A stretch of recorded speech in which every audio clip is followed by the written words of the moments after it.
And that was the 30th of April, 1980.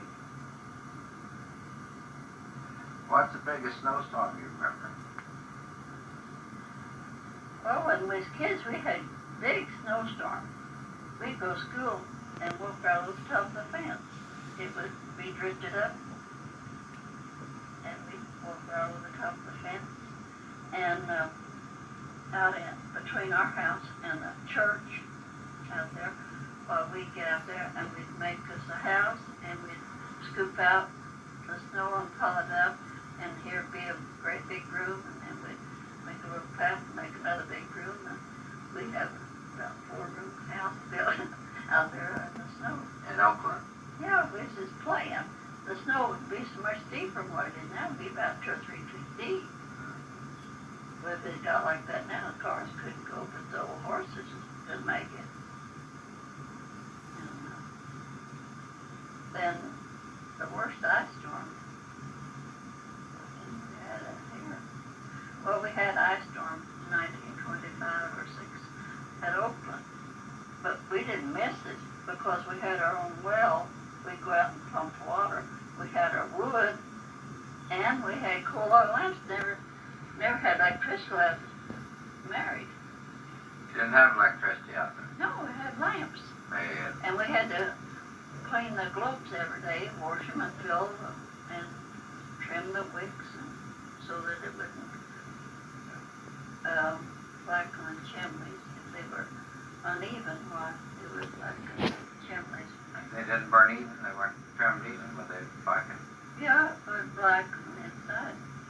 Or one of, maybe the corner would be a little longer or something, and it would blacken the chimney. It was smoke. And we cleaned our lanterns and everything, and then for entertainment, why, every week nearly, some of the neighbors around there, but we would walk for miles and miles and carry a lantern at night to these parties and go by and pick up some more of them, and we had no way to go on, only walking. And they'd have different games that they'd play, and like spin the bottle, and then they had candy, and they had 2 things of candy, and one of them they'd break these sticks of candy in pieces, and then they'd be a long piece and a short piece, but if you got 2 pieces, the man get a piece the same size as yours, why, they wouldn't anything happen, but if they didn't match, then he got to kiss you. Oh. It was our party game. And they'd play music, and we didn't dance, because the folks wouldn't let us dance. You wouldn't dance? No, we never danced, but we would march around to the music, and then the boys, we'd have a pie and pound supper, and the girls would take a pie. That's what we would have. And then they'd bring a pound of something, and they could bring a cake, or they could bring a pound of candy, or they could bring a lot of them would bring a pound, I don't know, some of them got these great big cans of peaches, about like that, and they'd bring peaches, and then we'd have cake, and all that would be our dessert, and some of them bring cookies, and we would, that's the way we entertained ourselves. And we'd have a taffy pull. We'd take that molasses and then we'd just pull this candy back and forth and back and forth. And molasses? Yeah. That's not taffy, is it? Yeah, that's the way we made taffy. Now, molasses taffy, we'd boil it down till it was just real thick, and then we'd have butter with it, and we'd just pull it and till it cooled. Well, we couldn't pull it till it started cool, and we'd have a taffy pull on. That's the way we entertained ourselves, because we didn't have no TVs or nothing, and then we would walk to church up from the Methodist church. They'd have services the 2nd and 4th Sundays of the month, and the Baptist church had 1st and 3rd. And where were you? we were Methodists. You were Methodist. But we'd go up to the Baptist church, and they'd have church up there, and a whole bunch of us would walk up there to church. You know where it's at. Yeah, you go up. Wow. Was your father a Baptist? Yeah. No, he is Methodist. Okay, he was a Methodist. Yeah, we belonged to the Methodist church, and we lived in the parsonage, but the preacher that come there twice a month lived over here Sleeper, and preached at the Methodist church up here Sleeper. What religion was your grandfather? Shannon. They were Baptists. They were Baptists. Dad was been raised Baptist, but he joined the Methodist church and lived in there because he farmed the land there at the. And we lived there 19 years. I lived there from the time I was about 5 years old or 6 till I got married. And he farmed the land on the church? There's the church property. Church property. Yeah. And he cut wood and would put it down, and they had 2 stoves down in the basement of that church, and then they had and he'd build fires in there, and then the stove, and then the heat would come up into the church. And Dad, every year would cut the wood off the place and put it down in the basement there, and then he'd go real early on Sunday morning and build a fire so heat the church. And I was a janitor, had to sweep the church and dust everything. And then when anybody died, but Dad dug nearly all the graves and never got a dime for it. He just, and they had someplace would get down so far, and it was solid rock, and he'd have to blast. And then he'd get down there and set that dynamite off and drill a hole and put the dynamite stick in there, and then he'd have to get out of that grave and get by something till it went off and broke the rock up, so he'd go back, and nobody ever paid him a dime for digging graves for people that was buried there. You have some brothers and sisters that are buried out of Upland? My sister and her baby and her husband's buried at Methodist Cemetery. And that's Olive?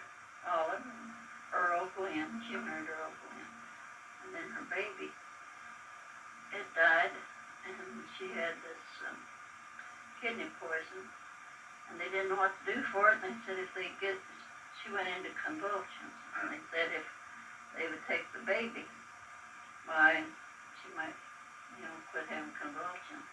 And so there was 2 doctors, Tom Casey and Dr. Hamilton, and they each one take turns about trying to get the baby. And so they got the baby, and they buried it on Sunday afternoon. I think she died, and that I think on Wednesday or something when they had her funeral. But Dad just dug a kind of a shelf back in and put the baby back in because it wasn't embalmed. But a lot of people thought that it was in the casket with her, and they looked and tried to see if it was in the casket. They had kidney poison. Nowadays they give them glucose. Oh yeah, there's lots of things.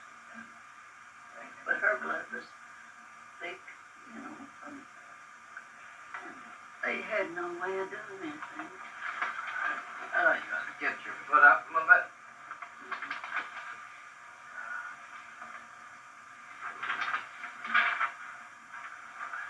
But